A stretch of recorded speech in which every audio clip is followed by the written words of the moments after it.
Bonjour, bonsoir, bienvenue à Hollywood. Dernière émission, oui déjà, dernière émission d'une saison qui est passée à une vitesse incroyable. Remarquez, c'est pas fini, ici on se prépare à une autre saison, celle des blockbusters de l'été. Justement, Hollywood Live vous dit tout sur ce qui sort ici aux États-Unis et chez vous, en France, une sorte de guide du cinéphile estival. Tout de suite, le menu. Vincent! Et le 3 pour Sacha Baron Cohen. Après Ali G et Borat, Sacha nous offre Bruno, le chroniqueur mondain à la mode de chez Mode. Bruno qui jouera dans la même ligue que Land of the Lost avec Will Ferrell. Tiens, le voici Will, nous serons avec lui dans un instant. Ils appartiennent à la même équipe, celle des jouets Hasbro. Mais sur grand écran, les soldats de G.I. Joe ne se laisseront pas écraser par les robots Transformers. Saïd Taghmaoui, Shia LaBeouf, ce sont les canonniers de l'été. Marion Cotillard, la star. Elle l'était, notre Marion, à Chicago sur la première de Public Enemies. Belle petite soirée à laquelle nous avons assisté. Johnny Depp, Christian Bale et le film bien sûr mis en scène par Michael Mann. Également à l'affiche, Eddie Murphy dans une énième comédie familiale. La bande à Judd Apatow au grand complet. Nous les retrouverons tout à l'heure sur le tournage de Funny People. Et en bonus, deux comédies charmantes. Meryl Streep, Amy Adams d'un côté, Katherine Heigl, Gerard Butler de l'autre. All right, deal. Planning cinéma hyper chargé les amis. Notre spécialité est officiellement lancée. L'été hollywoodien a ses visages, ce sont quasiment toujours les mêmes. Will Ferrell par exemple qui marque son territoire dès le début de l'été. Will Ferrell avec cette année l'adaptation au cinéma de la série Land of the Lost. Alors un confrère me disait tout à l'heure ça sent le nanar. Et ben justement c'est pour ça que nous sommes sur cette première pour savoir comment ce film va être vendu. Mais avant, le pitch en images.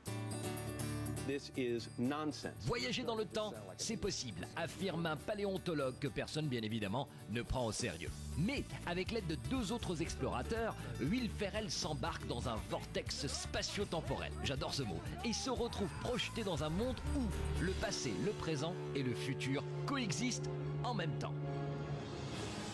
À la différence des États-Unis, où Land of the Lost est une série culte, le feuilleton n'a jamais été diffusé en France. Alors, comment attirer un public international ? If you can imagine a very psychedelic comedy, it's basically taking a group of very funny, unprepared travelers, thrusting them to a land where in one place you've got lethal dinosaurs, very strange kind of aliens, intelligent and thuggish, campaigns for world domination, and these three wrong people have to save the Earth.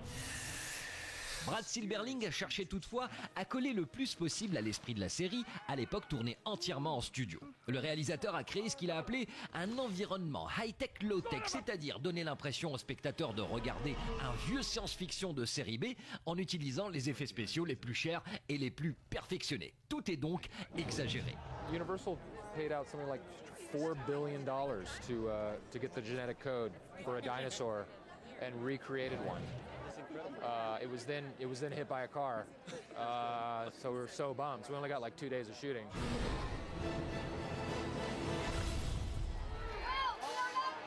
Land of the Lost a coûté $100 millions et n'a presque rien rapporté. Un nouveau flop donc pour Will Ferrell qui semble en perte de vitesse, d'autant plus qu'il aura pour concurrent cet été son ancien collègue de la comédie Talladega Night, Sacha Baron Cohen. Hi, welcome to Sears. How can I help you today? You may find this very hard to believe, but I'm gay. Okay. Bruno attaque le marché états-unien avec déjà un public tout acquis, celui de Borat. Les Américains devront toutefois gérer le côté gay de Bruno qui, comme d'habitude, joue la provoque pour se mettre dans les situations les plus embarrassantes, donc les plus marrantes. How did you find your son? I swapped him. You swapped him? Swapped the baby for what? For an iPod. Vous restez avec nous, nous irons sur le tournage de Funny People dans un instant, le nouveau Judd Apatow avec toujours la même bande, Jonah Hill, Adam Sandler, Seth Rogen, mais avant d'autres grandes sorties hollywoodiennes de l'été.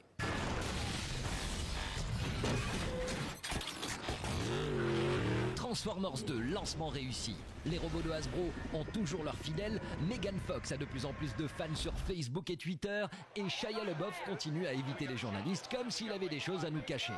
La fin de la franchise peut-être. You guys are all reading the internet, and the internet lies all the time. No, it's not true. You guys just write something and then it's truth. The truth is I'm doing Transformers 3. Pendant que Michael Bay prépare le 3, Hasbro lâche sur la planète cinéma une autre franchise, G.I. Joe. Sans vouloir vexer Megan Fox, Sienna Miller est terrifiante de beauté dans un rôle de méchante qui lui va aussi bien que sa combinaison moulante. Côté casting, les G.I. Joe ne sont pas mal non plus. C'est Dennis Quaid qui dirige cette unité d'élite dans laquelle figure en bonne position Saïd Taghmaoui dans le rôle de Breaker. Breaker, ce qu'il faut savoir, c'est que c'est tout à fait toi. Alors, le mec, il connaît le pacte de Varsovie, spécialiste en communication, parle 7 langues. Exactement, c'est ça, c'est moi.